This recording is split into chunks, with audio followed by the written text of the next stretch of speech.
Park niggas know me. Curb on, little homie. All days, yeah. Been a road. Man. I got my guy in here today, man. Yeah, some of them call him ToTo, some of them call him 40, they'll call him Lil G. Man, my man Gary. Yes, sir. ToTo. Yes, sir. Exchanging jewels. Man, good to have you, man. Good to have you, man. Thanks for having me, man. Thanks for having me, though. Yeah. Look, they got that ambulance, the fire, they know you in here, man. They got that security outside, right? I believe that's a good thing. That's a good thing. That's a good thing. Sir. Man, look, man. But this is a nice special joint for me, man. You know what I'm saying? Because people who don't know, people around the city know our relationship. You know what I'm saying? Yes. But the whole cyber world don't know it, man. So I was looking forward to talking to you, man. It took a while to get you up here. Yes. You know what I'm saying? So I already got Trey Kelly, and I got you. Yes. I gotta get Gary Neal. You know what I'm saying? We call them my three raises. You know what I'm saying? Yes. You know what I'm saying? Your sons. Yeah, man. Yeah. Get him on here, man. Yes, sir. But man, look, man. Let's take it from the top, man. Yes, sir. I know where you from, man. For the rest of the world, man, let them know where you from, where you grew up at, and things like that. Born and raised uptown, Emory Heights, 7th, 8th, 9th, Kennedy. We moved from uptown and moved around 21st, Langston, 21st, I Street. So, lack of a better term, I consider myself a gangster and a gentleman. So uptown, 21st, up northwest and northeast, like I'm a product of both environments. So how old was you when you came around northeast? When I came out Northeast, I would say I was 15 years old. 15. Right? 14 turning 15. Right. So it was a crucial time going into a new neighborhood at that age. Right. Yes, sir. Right. And I know violence was prevalent all over the city. We all know that, right? Yes. But the visual of it, I mean, you can correct me if I'm wrong. Like I know at that time of town, it was more like getting money hustling, but the violence was there, but it wasn't those buildings and those cuts in those alleys. When you come and see a whole different look, how was that a shock for you or shell shock, or how was that? Or it was a shock a little bit, right? Because coming from uptown, that neck of the woods, it was more so get money, be fly, chill, be flashy and do your thing, get your ladies and chill. But when I got around Northeast, it was more so just lack of a better term. The variables and the elements was different, right? I come from a place where you throw your hands up and you wreck, but once I got around Northeast and I understood quickly and early, it wasn't about that. It was more so, lack of a better term, just speak to the elements. It was more so it was gun violence, right? So just trying to navigate the trenches of moving from one element of an environment to another element of environment. Like how do you survive those circumstances? Right. And when you came, I know you and your mom, y'all like passion and glue. Was it just you and her when you came around there? Yeah, it was just me and Mom Dukes, man. You know, so Mom left Northwest and was searching and was on the quest to look for better, right? And we could really speak from an economic standpoint. So when she saw the Northeast dwellings and Borger management, it was feasible economically. Right. Okay. So she let's go across Northeast. We can make it happen. We can do A, B, C, D. Right. So it worked for her economically. Yeah, you get a few more gifts on the tree. Give a few more gifts on the tree. Up there, the numbers little mean up there. Yeah, you know what I'm saying? Numbers little mean up there. So and we moved and we moved across town. And I just think it was one of the best decisions Mom's made. Right. Well, yeah. We was definitely happy to have you over there, man. And you come uptown. You up there, Kenny with Irk King and them early up there, right? Yo, cold-blooded Irk King. 7th, yeah. 8th, 9th Kennedy. Man, shout out to Dwight and Garnett and Sean, all my good men. Right. That's from up there, man. Born and raised with them. Gary Jordan, some of my good men, rest in peace. Bam. Dwayne Short, guys that I grew up with. Shout Lou out, man. Man, Big Lou. Big Lou, Nat. And one thing I can say to CEO, like, they love me up there, and I love them back, right? So the moment that I crossed around Northeast, one of the things that some of the elders, I don't want to say OGs, but the elders used to say, how they treat you. Right. And I just say, man, they show me love. Right. They treat me very, very, very, very, very well. Right. So, but I come from uptown and came across Northeast, and, That's history, huh? Yeah, uptown. I am cold-blooded uptown Northeast dude. Right, yeah. You an Indian. You a North dude. Oh, you a North dude. Yo, right, listen, North dude. right? Yeah. But rest in peace to Urquidez was like he was talking. I was thinking about. Yeah. You know, young guy. I remember he had 2 or 3 business Yes. right there on the block. Yeah, you know what I'm saying? You know how he got there to get him. Yes, but yes. you know what I'm saying? He Pillar of the community. left there early. But man, rest in peace, big boy. Yes, sir. You know what I'm saying? You know, left some young kids to mimic and try to get to that level, right? Yes, grow and prosper. Right. Yes. Man, so man, you came over there, man. I always think about, man, when I came home from that situation, right? Yes. Man, you was in a vocational school, you know what I'm saying, dropping numbers, man. Yo. You went to Phelps. Why you ain't go to Sponor though, man? But see, like first and foremost, though, right? Away, man. So first and foremost, if I can speak to it, when I got around there, everybody was telling me to wait for you. Right? They were like, yo, like, yeah.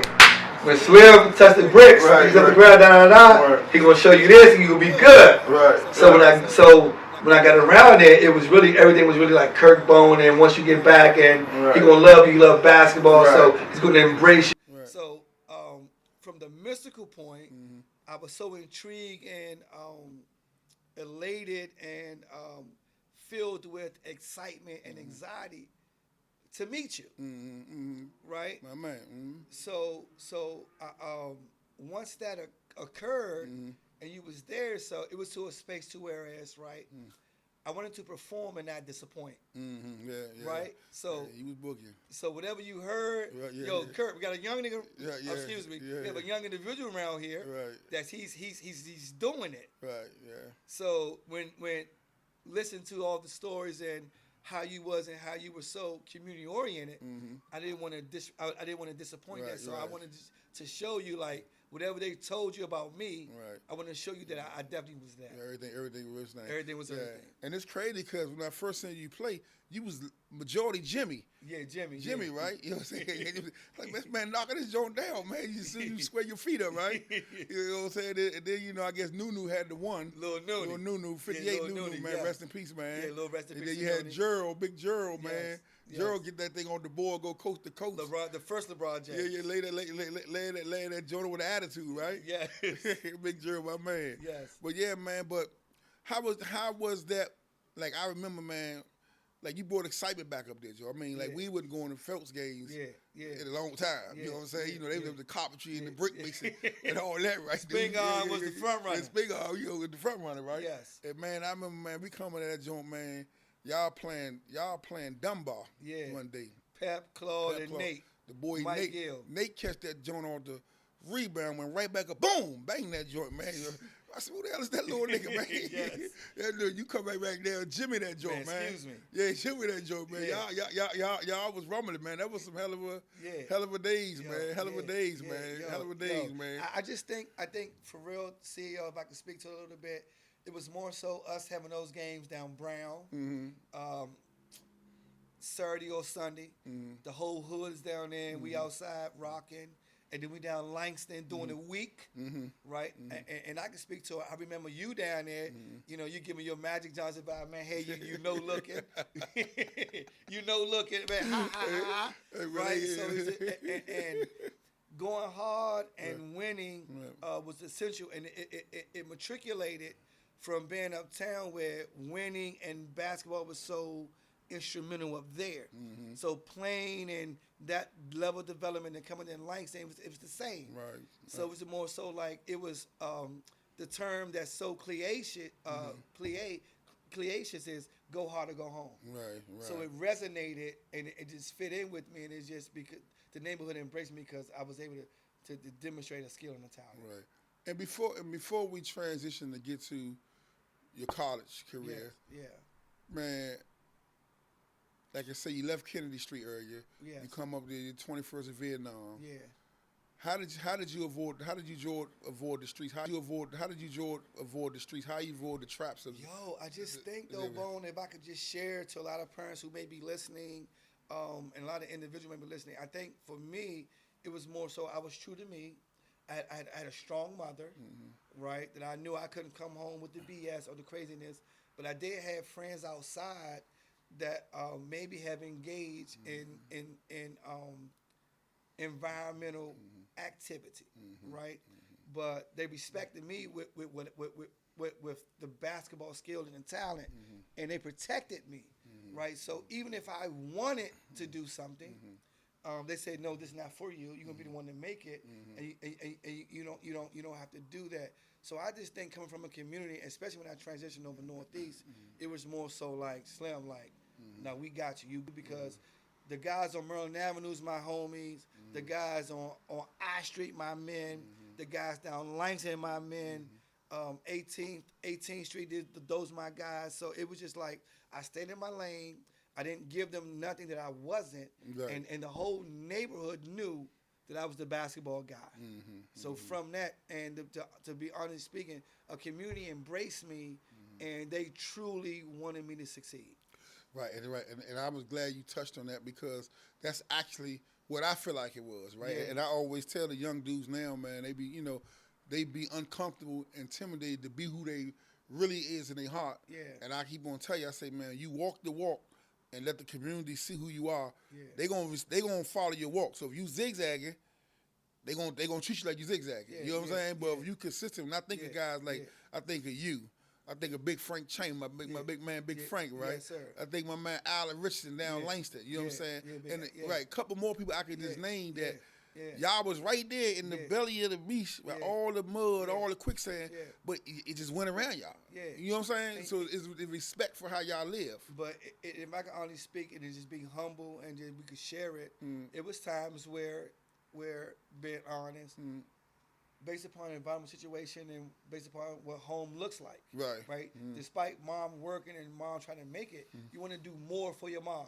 You want to see your mother struggle. You don't want to see that. So guess what, right?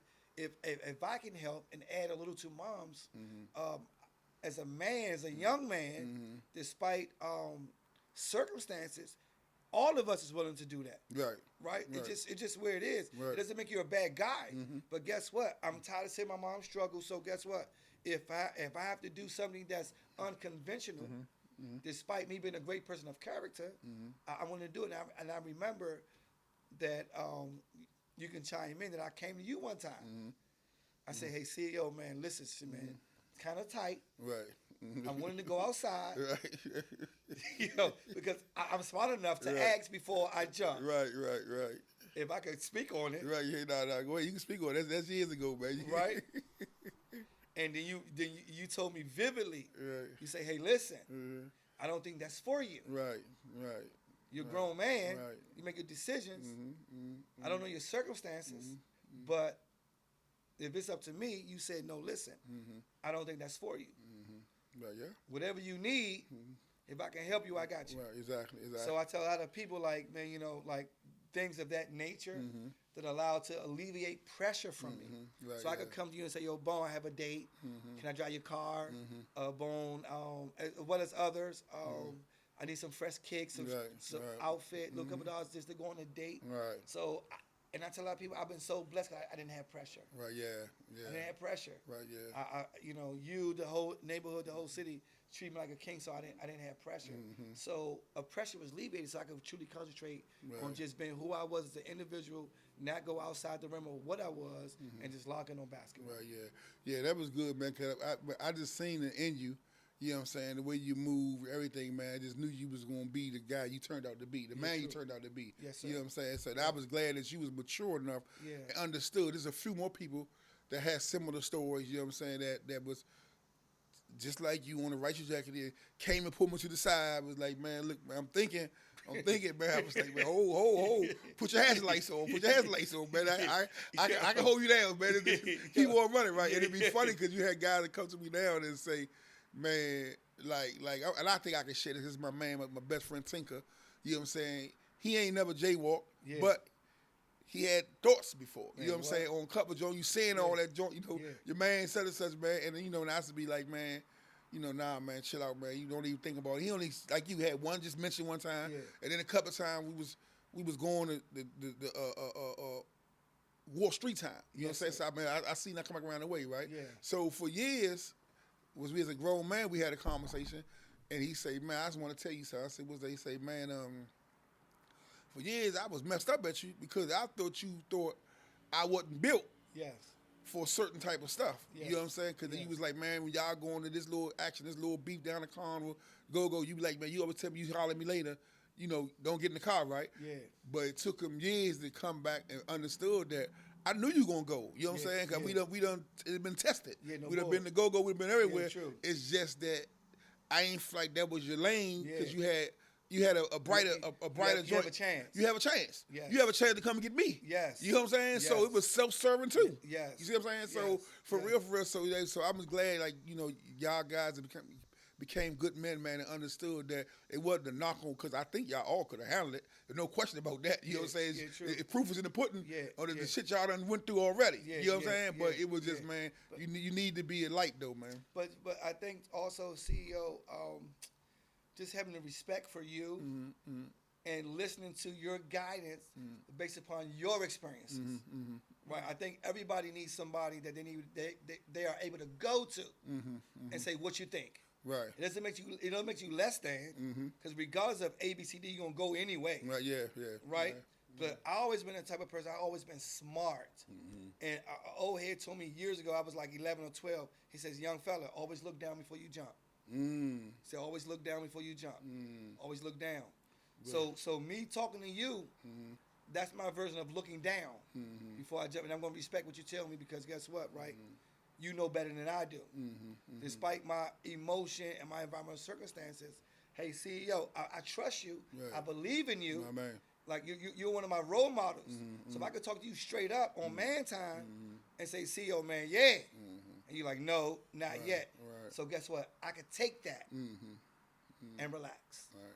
Right? And feel comfortable and secure that I'm okay. You like, whatever you need, come see me. And what is others, like, shout out to the car wash, rest in peace, Donnie. Like, can I shout out my good man? Yeah, shout out, Twin, yeah. Twin, Cornbread, Drew, like, they're my men too, Yeah, though. old Donnie, man. Yeah, Donnie, old love that Donnie, speed, Slim. love that speed. Man, yo, right? Yeah, Twin right. doing his thing with the trucks. Yeah, Twin doing his thing with Yeah, the yeah, truck. Twin good man. So shout out to them though. And then I remember when you and Donnie talked, Right. and you told Donnie, hey, guess what? Make sure my young boy good. Right. That Herbo. Right, yeah. So it was like, yo, so I've been in good graces of great, good men that made sure that my tomorrow was better than yesterday. Right, yeah. And we all, man, I'm safe to say everybody proud of you, man. You made everybody proud, man. But let me get to some of this hoop, man, because I'm sitting there thinking, man, y'all had a mob, and y'all went down there and y'all played against my man AI Chuck, man. You know what I'm saying? In that AAU thing, Which man. Chuck? Bubba Chuck? The Bubba Chuck. They tell me my Okay. man give y'all 60 down there. What happened, man? Give me some play. What happened down there, man? So to keep it 100 though, so we went down there though, right, with Mr. Bates, rest in peace, Mr. Bates, Right. man. Mr. Bates saved a lot of us though, man. A lot of us is unconventional, and he believed in a lot of us. So he allowed a lot of us to explore, grow, and become. I'm gonna get this phone while you keep on going. I might have to call, make sure. For- Go ahead, for- let for- me yo, hit right. this joint out, So- man. So we shoot down. You got me, Greg, Mario, a lot of other folks that play with executive 3 at that time, right? So we go to one gym. It's naked. It's empty. So they tell you to go to some middle school. So we're in the middle school. We warming up. We getting loose. We don't know anything about AI, Bubba Chuck. We don't know anything about it. So we just thought we got the game. So we DC. We got the big cross. So whoever step across this line, it's going to be one. So we're waiting desperately to who's going to pull up. Right. So we see AI. I think I go get some water. I don't know if Greg is with me at the time. Right. So I go get some little water from warming up. So I see the young guy come in, right? AI with the herringbone, with the Joan Allen, with the diamonds. Oh yeah, young boy, you got to. Man, my you gotta- God. This So this pre-Georgetown. this super pre-Georgetown. Okay. But we don't have that. Right. We just straight cross over to the door. Right. Right? Okay. So he come in, herringbone, Allen. So he walks first. He has 3,000 guys behind him. Right. He's walking in like Moses. Right. So we looking like, man, who's Slim? So long story short, man, you know, we play the game and young fella go for 63. 63. 63. But this is the first. But we won by 20. Hold on, he is 63, but y'all won by 20. He had Damn. 63, but we won by 20. Yeah, you're right. We were super, super deep. Right. But his athletic skill and ability was almost like second to none. For me speaking, it was something I've never seen before out of a guard. Right. I can tell you a couple of stories within the plays that occurred. Slim, he was dunking. He was dunking. We had a guy named Lonzo Gozen that played with Pep on that 32-0 4A championship team. Okay. Big Zoe go for the rebound. Free throw line. AI come out of nowhere. Bubba Chuck come out of nowhere. Take it out with big boy hand, 6'11". And Oh, yeah. and do that dare. Oh, right? Jim Golf. My God. Yeah. So I'm like, whoa, little Mario, I could just speak to it. On the break chasing. AI reached back, grabbed, touch him. I'm like, wow, this is crazy. Springs like that, huh? Oh my God, springs out of control. Like athletic ability is something like we've never encountered. Athletic ability. So he demonstrated that though, right? And it was like, whoa. And I always say, I said because of that, it was like, yo, I gotta get my bounce together. Right.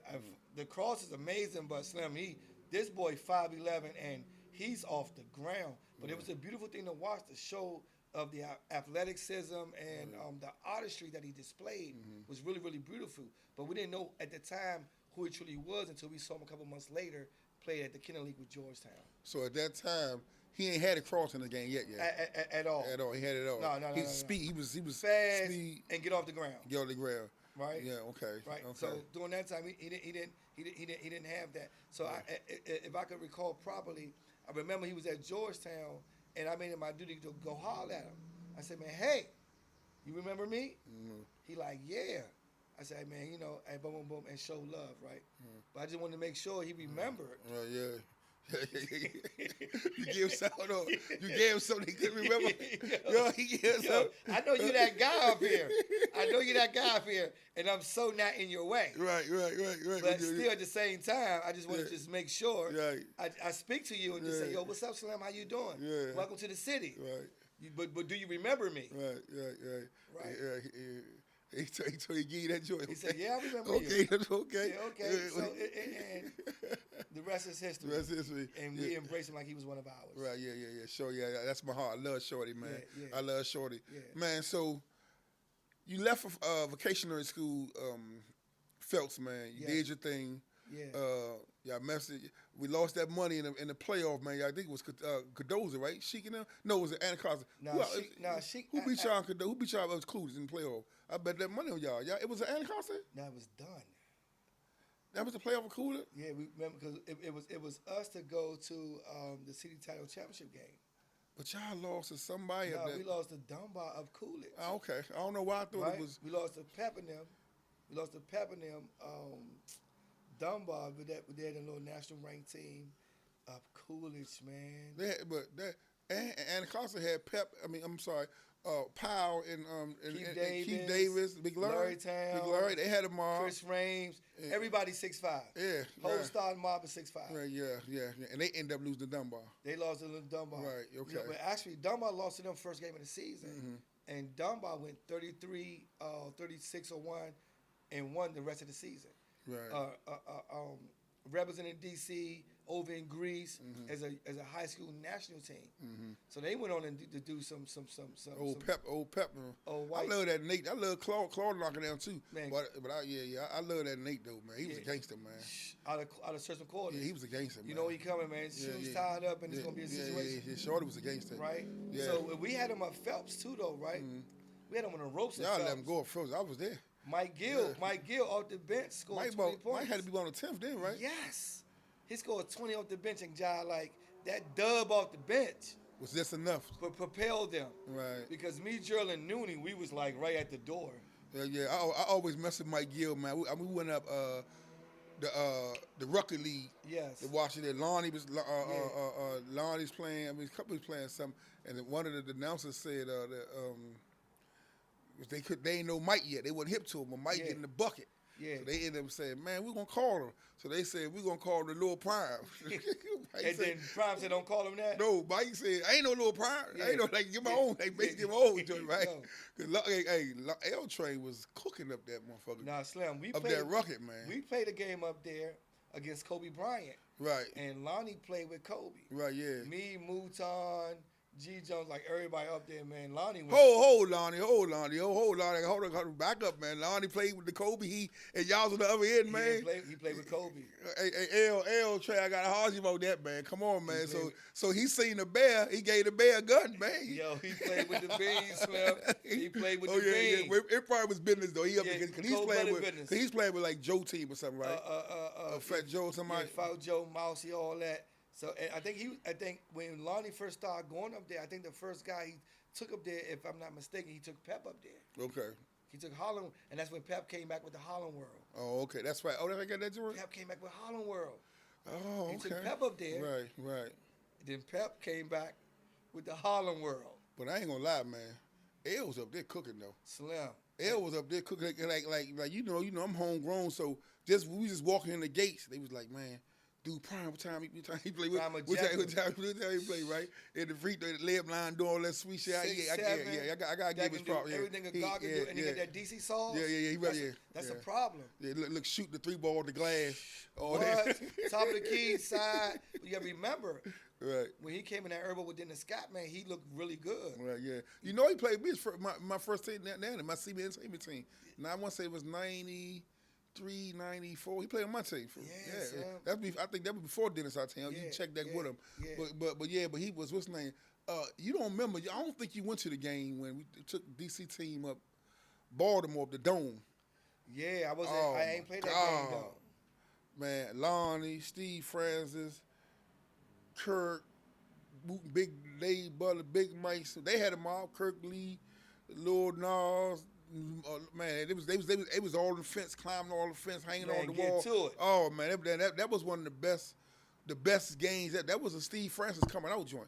I think you always say that. Oh man, that's the game he. Because see, even people, the whole DC team. I mean, the whole DC bus wasn't really all the way hip to Steve. Yeah. I got hip to him because I'm up the South. Yeah. And we played up there. He up the South, banging that joint. He flying in the air, banging that joint, right? So they ain't start him. Yeah. He on that joint pacing like a horse on the sideline. They was like, man, like he ready to get in that joint. They was like, man, get him out. I who was coaching. I don't know who was coaching. He said, get young guy in that joint. Shot like a cat. He gave him 3 plays, back to back. And that was all he needed. He left with the whole show. Because for real, Lonnie killed that game. Lonnie had a good game. Yeah. The big man killed the boards. But Steve put that joint. I want to say my man Kirk Lee, my man, don't take it for that's what God, Kirk Lee. Yeah, we love Kirk. But he took that joint. Kirk, you know what? Kirk looking around at the time. He looking around. Everybody was on the field. They stopped the game. They ran that joint. Shorty was still skipping that over here. They was like, who the hell is that? Who that? We say, he coming to Maryland. Y'all see him in Maryland next year, right? What? Oh, man. But yeah. But that was one of the hell of a games right there, man. That that D.C. Baltimore game. And it's crazy because you know you have respect for everybody, like, especially from dudes like some Baltimore dudes like DC dudes tricky. Yeah. Some DC dudes say Baltimore dudes tricky, right? So you going up there, you got all that in your mind too, because we right in the hood. We on the what's name, right? But when I tell you, man, these guys showed nothing but love. We took a RV up there. I had all days in there. Cause I'm like, man, we gonna make some money while we up here, right? You know what I'm saying? We dressed proper because we didn't know what was gonna go on, so we had to dress right. But when we're in the streets selling, they running up to us, getting out of hand.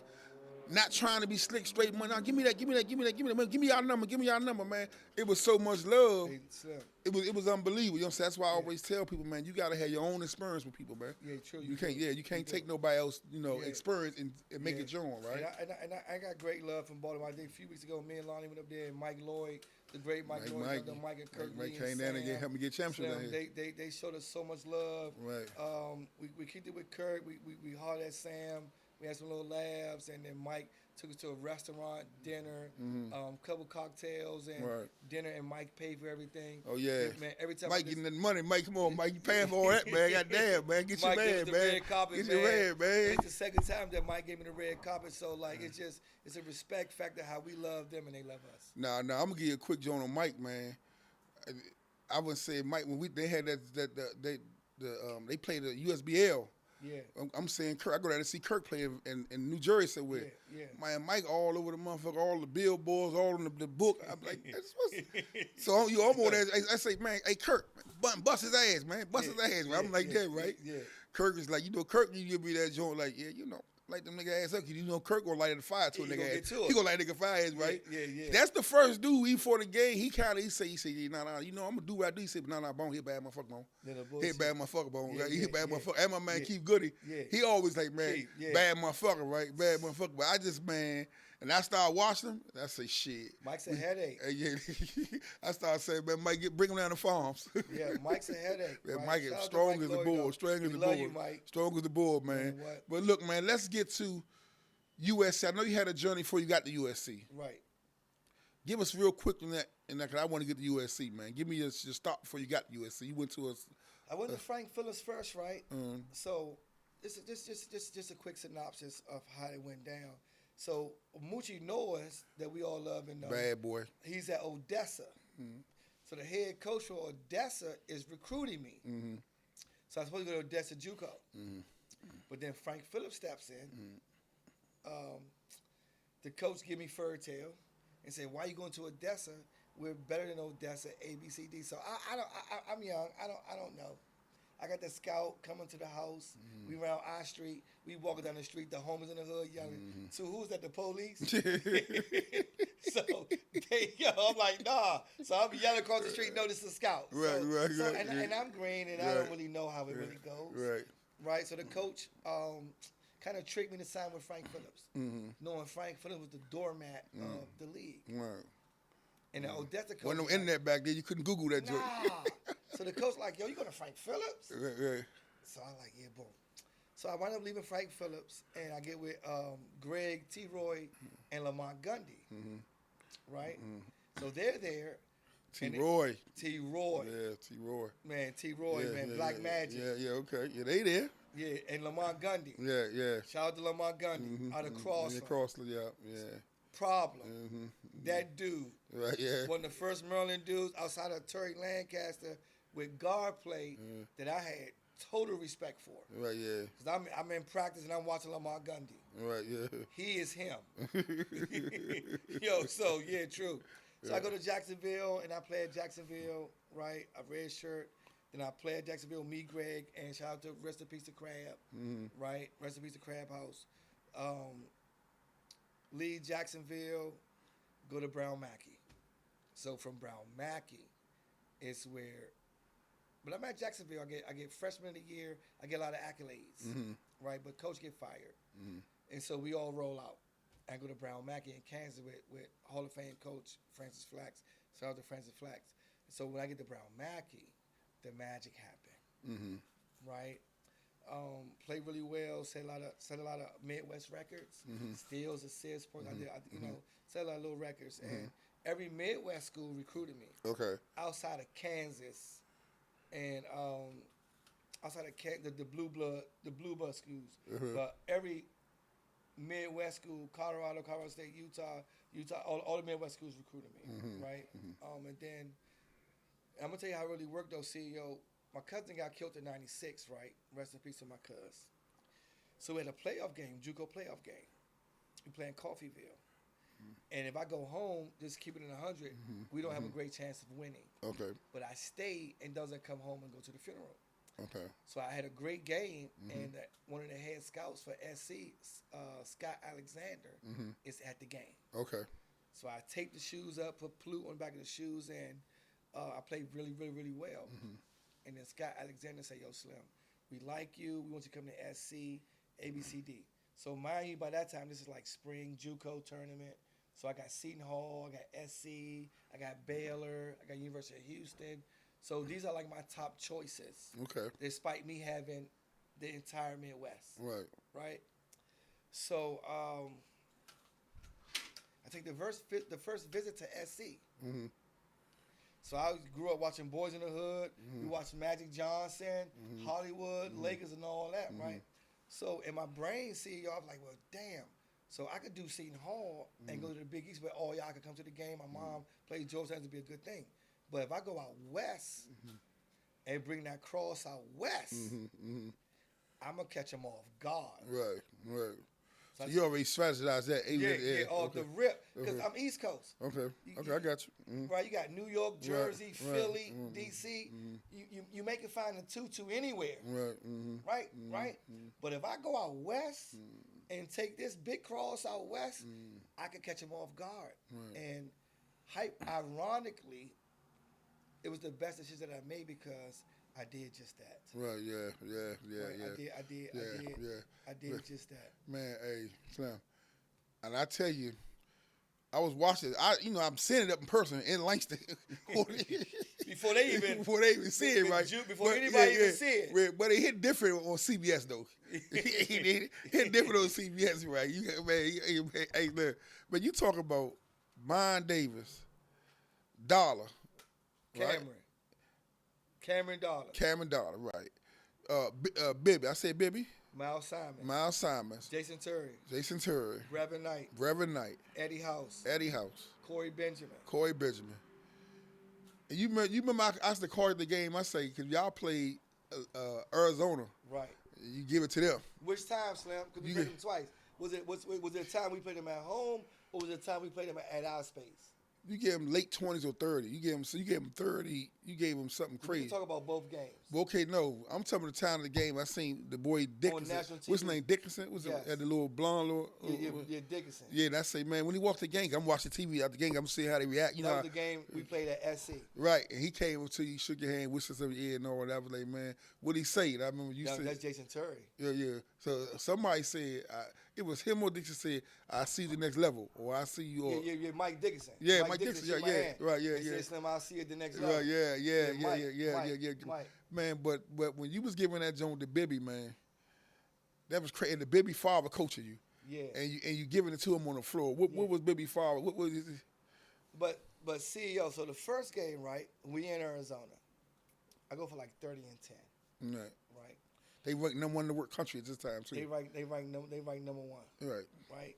They rank number one. So. And if I must contest and say, honestly and truthfully, Coach Bibby had a good relationship with his son. Okay. But the media Right. went crazy. Right. Son looks for retribution against dad. Right. And I'm in the office talking to Coach Bibby. Coach Bibby said, man, Coach showing me letters that Mike write to his father. Right. Okay. They had a great relationship. So that was the media just making that look like it was The media was going crazy, right? So,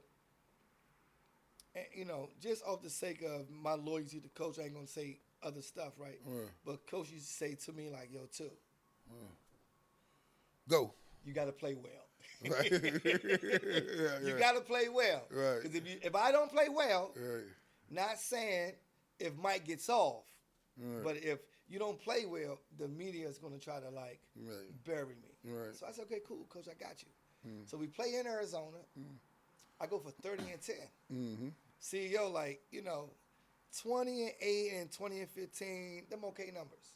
I go for 30 and 10. Like, them kind of them strong numbers in a hostile environment. Right. So I fouled out with a minute to go in the game, and the whole crowd lifted up and gave me a standing ovation. So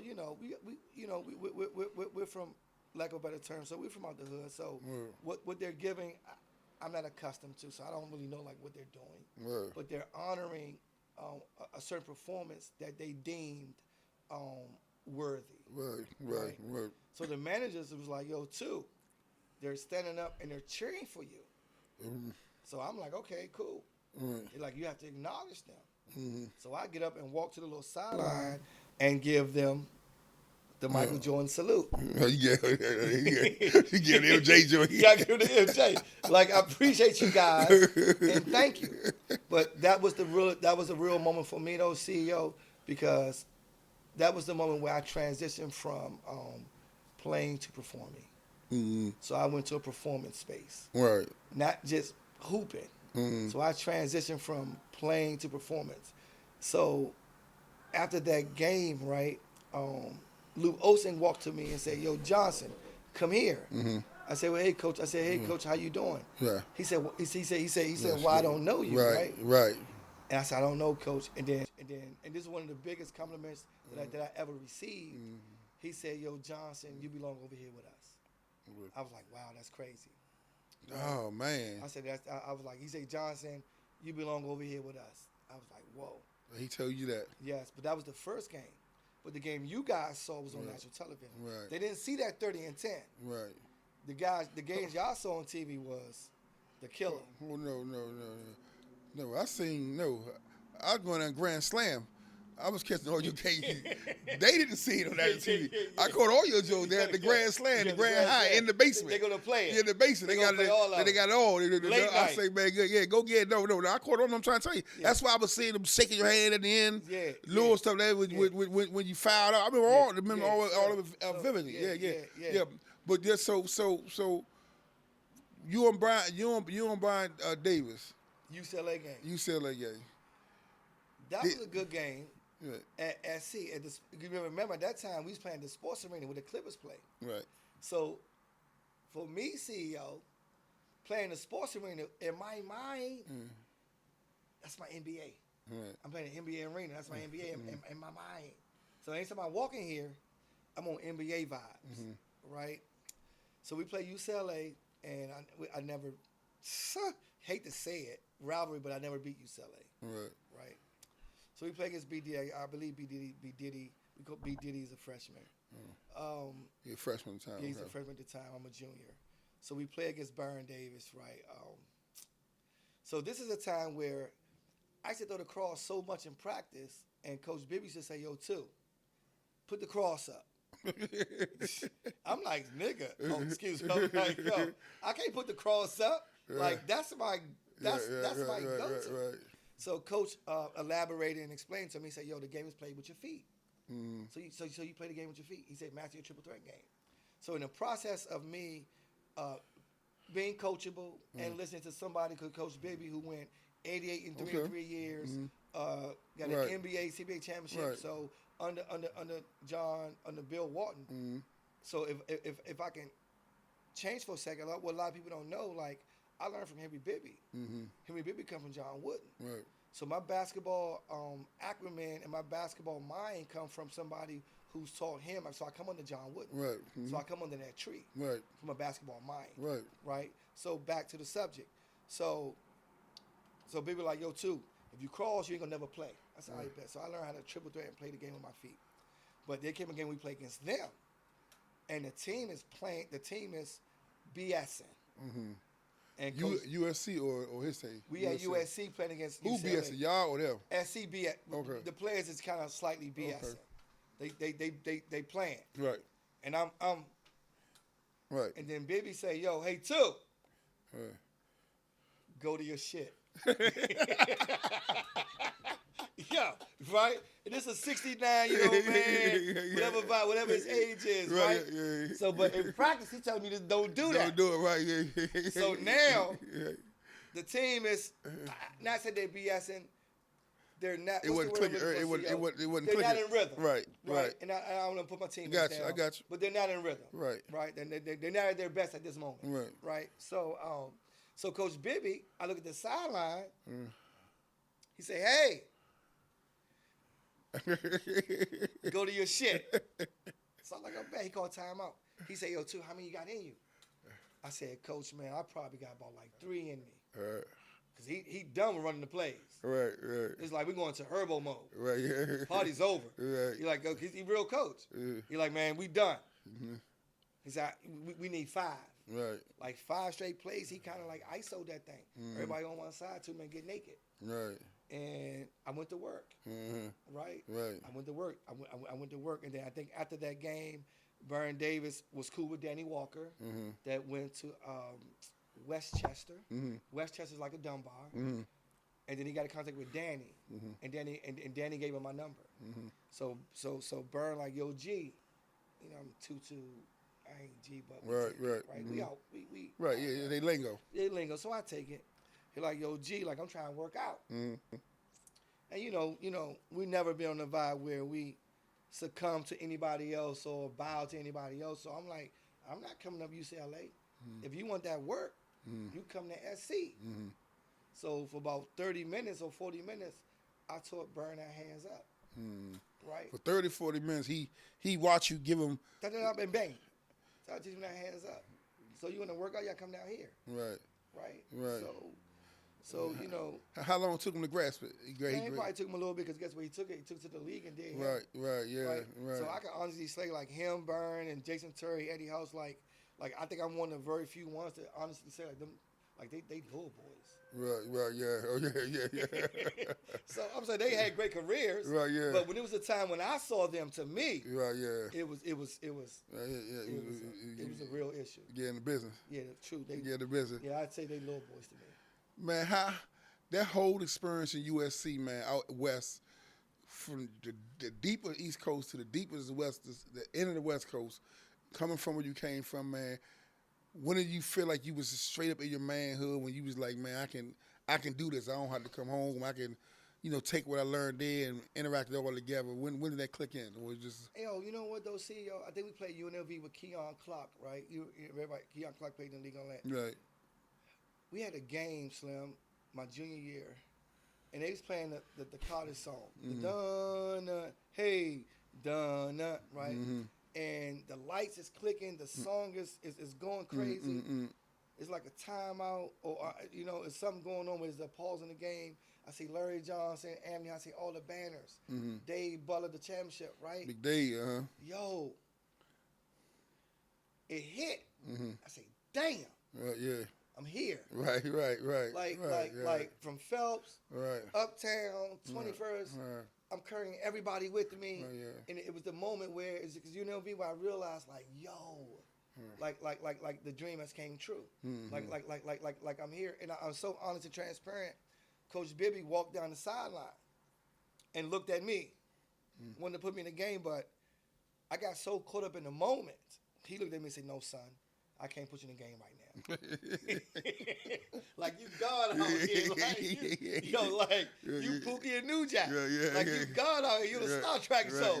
So he coming in me, yo, Johnson, let's go. Right. So when he look at me, I get caught up in the music, the banners, and the lights. Right. Face paint. Yo, fresh paint to see you because that was the first moment that I took a seat back, took a fresh breath and said, yo, like, and admonished all the hard work. But it came at an inappropriate time. But there was a time where I realized, like, damn, I pushed the dream and the dream came true. Right. You know what I'm saying? Right. So, but from in practice, I kind of knew, like, I was, and I had Roderick Rose, right? Rod Rose, Stace Bozeman. I knew St. Anthony's. Yeah, St. Anthony's. Bobby Hurley Sr., Player of the Year, right? McDonald's All-American. So competing against him and being able to hold my own and be able to do my thing against them, those guys was big pillars.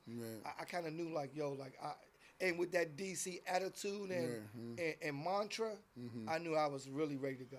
I know you look back now and say, damn, what was that NIL when I was in college, huh? Oh, my God. Oh, USC with all that bread out there? And LA with that bread out there? Caleb before Caleb. Oh, yeah. Yo, listen. That Caleb, man. Yo, man. I'm just saying, right? I'm just saying. We talk about, like, status and prestige. And being able to walk across the campus and be the man and all the football guys, it's my guys, like all the #1 draft picks. Right. I forget my man, he rest in peace, Darryl, number 2 draft pick, and Dalen McCutcheon, Chris Claiborne, all the NFL guys, they're my men. We played PlayStation. They never played football. We played NBA Live back then. So they want to play basketball, so that's easy bread. I ain't got no money. I'm ass batting. Right, cool, man. Bet the dub. Yo, kill. I'm going to get you in this hoop, pick and roll all day. So it had those great relationships, and every time I go back, they show me love. They introduce me to all the football team. Yo, this Gary from D.C. had the crossover, So they still recognize me as a pillar during that time, being really instrumental and as well as influential with the game and representing D.C. basketball. Right, yeah, that's crazy. That's crazy. You got your degree, right? You got your... Yo, I got my bachelor's degree from SC. Right, I got my bachelor's degree from SC in social science, became a history major. And after school, years later, got my master's degree from GW, Education and Human Development. Congratulations, bro. Yes, Congratulations, man. So I hold 3 degrees coming out the alley. Right, yeah. So I hold like 3 degrees and just one of the things though, CEO, I really wanted to be a pillar for all of you guys who had aspirations, even from uptown. Rest in peace, Irk and Northeast, 21st Corridor, all great individuals. I've been blessed to come across great men, great great men, right? And so I always wanted to be the one that be able to represent you guys from uptown and northeast, right? And it's because we're so often looked at as if stigmatized, and we're looked upon one way. So I want to be the ones that be able to represent us in a way where I could be, I can advance academically and I can advance athletically, because guess what? I don't only do it, and I tell people I only do it for me. I carry the hood with me. So if nobody made it, we could say we had one that did. Right. We got one that made it, and I know, because if my representation can speak to an entire community, whether it's uptown or northeast, I know I must be that representation. Right. Exactly. I agree, man. I totally, wholly agree with that, man. Man, D.C. on that Herbo, all that summer league bump and all that, man. Wow. Which give me. We not saying these the top 5 players that come out of DC, or you think who the top 5 performances you seen in any of that summer league, whether it be the Goodman League, whether it be the Herbo, whether it be Watts, what's some of the major. No order. No order, right? Yeah. No order, no bias, and no preference. Right. I think one, just naming one off the top, Melvin Middleton. Melvin don't get his name. I ain't gonna lie to you, Melvin, though, right? Yeah. Walking in that joint, and seeing Melvin work that thing like that, that's we can't Melvin off the rip, right? Man, Melvin, slam like true basketball people, right? And I'm 49, right. Just turned 49 July 29th, but true basketball iconic people, right? Can really speak to Melvin. Yes. Like true people that respects the game, that honors the game, and there's no bias. Melvin Middleton.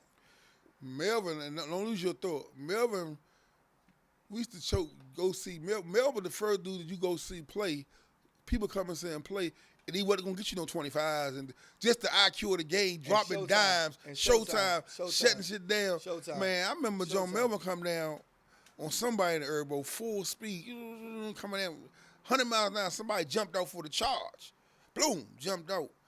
I say he wanted to do. Melvin stopped at a dime, but he was dribbling so fast. The ball still was moving fast. Melvin dropped the jump behind his back and slowed that motherfucker all the way down. Ain't run that boy over, man. He got that joke to a. I said, God Melvin damn. Come down and throw that thing and give you that wop, dop, the boo, thing. Trick me. Right. So I'm just keeping it being.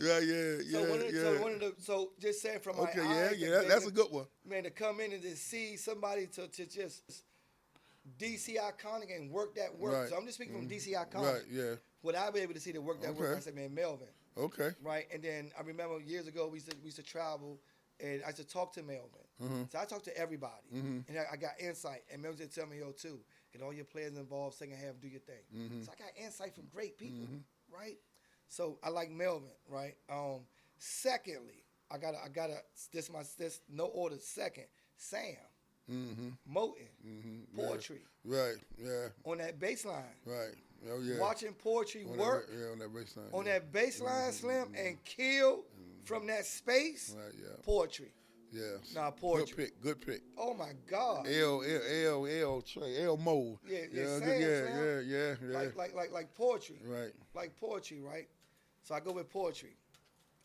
Thirdly, no order. I go with G. Jones with Penny. Oh, that was iconic. Yeah. Oh Lord. See, these are iconic moments. Oh Lord. Right? Yeah. I call him Doodoo. I go with Doodoo. Right. Doodoo against Penny. That was very iconic. Yeah. Right? Yeah. That was super, very iconic. I was sitting there by Dennis Scott in them bench, and when they came over, everybody running the court timeout. It was like a little timeout. They say, "What are you doing?" You hear Penny say, "Who is it? This guy? I told you about it. I told you that's the one. That's the one." Right. Fourth. Damn, I had the name in fourth. I forget who I had in fourth though. I think I'm gonna go with my man next. I want to save him for last. I want to save him for last because this guy's very instrumental Oh, yeah. into my like he's. I know you gonna go. Nah, I love him though. And he get that joint on my team against me, right? Yo, so, go ahead. I'm see what you say. Go ahead. So he's real instrumental to him. So I used to watch him uptown. He used to play in the league. Like I used to wear number 24 and wear my socks high. So and, and I'm very transparent and candid in how I speak to him. Right. Until my fifth pick come back. Right. Oh no. My fourth one is on a Friday. I seen John Battle go for like 80. Oh yeah, John. All mid-range. Yeah, John. So these are the moments Yeah.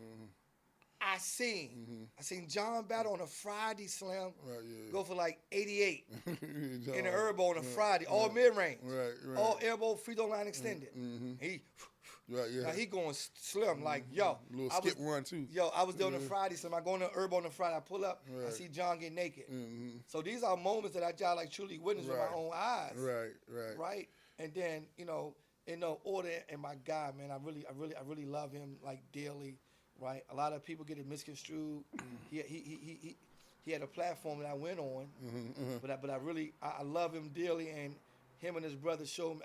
I learned so much from them. But coming down there every Saturday or every Sunday and seeing this individual get loose and represent the city. Because the way he represented the city, I wanted to represent the city. Right. And that's Trouble Smith. Oh, yeah. Right? Oh, yeah. Right? That's Trouble. Yeah. Right? So to see how he was able to put the city on his back, right. I'm going to tell you a story, right? And to see how he put us on his back and say, y'all good, we got us. I wanted to replicate that. I wanted to put the city on my back and go out west and say, yo, hey, city, I got us, because I watched him do that for us, right? So one of my grad assistants that was at SC was played with Trouble, named Damon Powell. He picked me up from the airport, and the first thing he said, hey, do you play like him? He played with Compton? Yes. Yo, rip. He's supposed to say, yo, do you play like him? So my offset was, now he taught me. Because I don't have a comeback.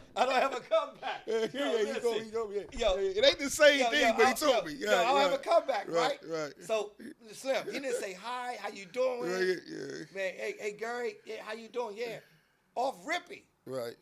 I was at Compton with Kurt. Right. Off the break. Right.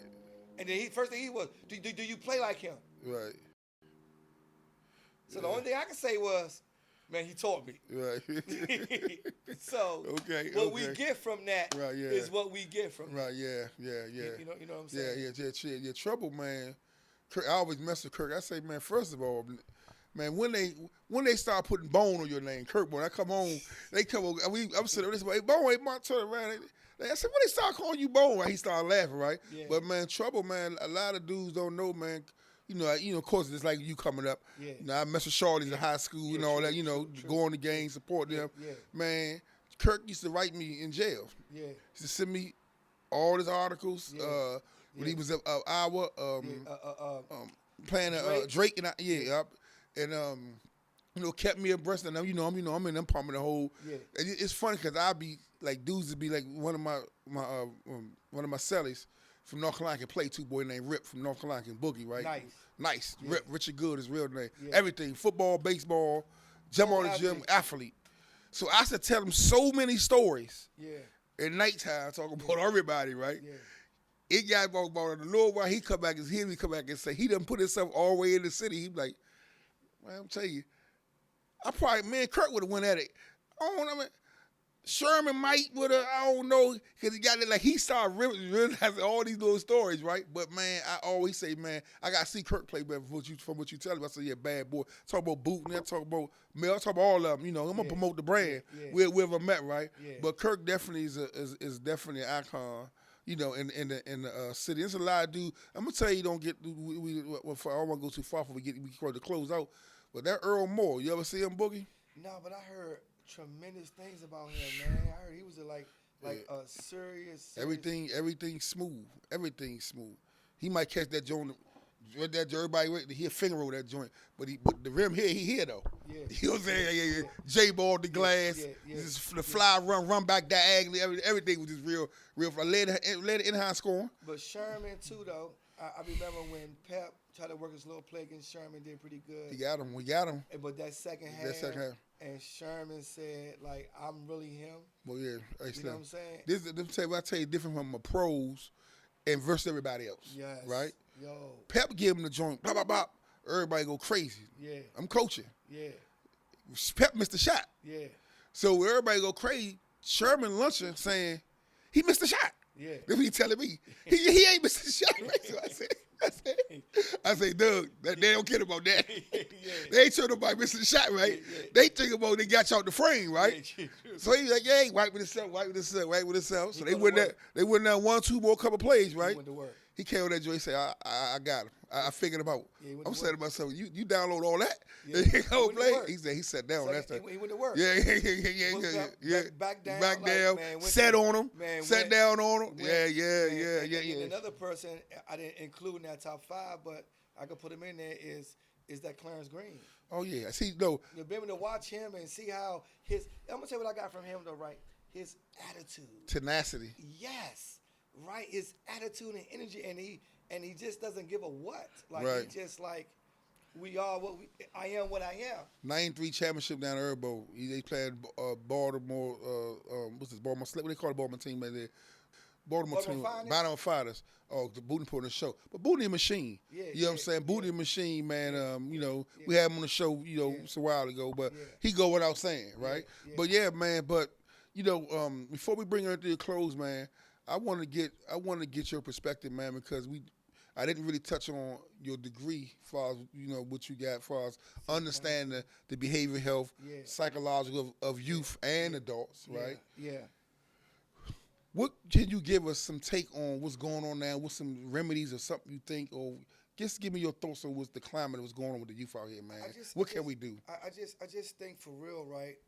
One of the things was we need good men that really promote the kids to be the best version of themselves. Mm-hmm. Like when I grew up, I know dynamics is different. Mm-hmm. I think now to the point it was more so based upon dreams and being successful. Mm-hmm. I don't think that is an issue today, mm-hmm. right? Mm-hmm. So a lot of kids doesn't see academics or sports as a way out. Okay. Right? So you got 3 different sectors. You have the academic population who's going to school. Mm-hmm. You have the athletic population that's going to school. Mm-hmm. And then you have those. Mm-hmm. What do we do with them? Mm-hmm. So I think the thing with them is poverty and hunger. Mm. So what do we put in place that can circumvent what they're dealing with as it pertains to poverty and hunger? Mm-hmm. So can we get them the skills to be successful? Because guess what? I get it, right?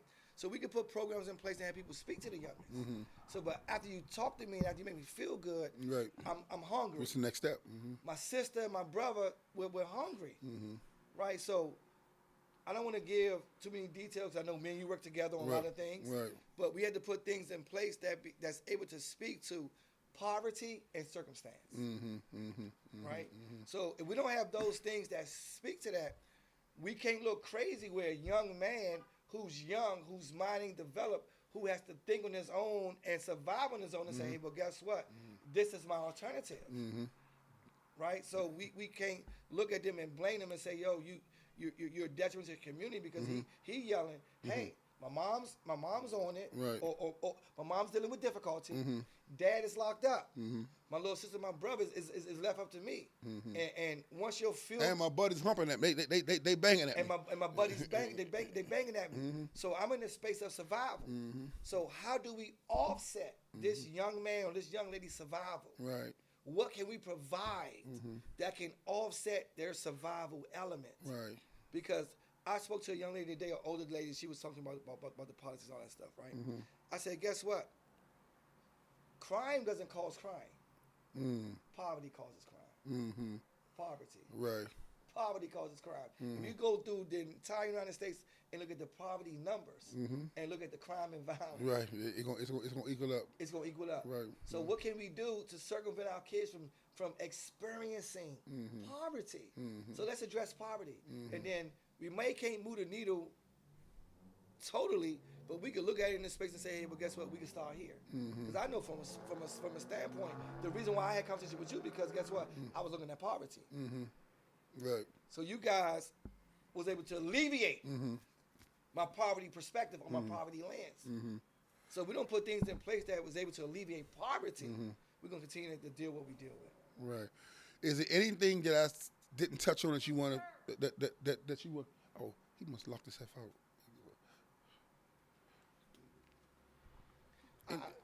I would say like that city council experience was crazy. Right. We touched on a lot of things today, man. You know, is there anything that I didn't touch on that you want to touch on before we close out? I just think in brief, one of the good things that was really instrumental to me is running for the city council.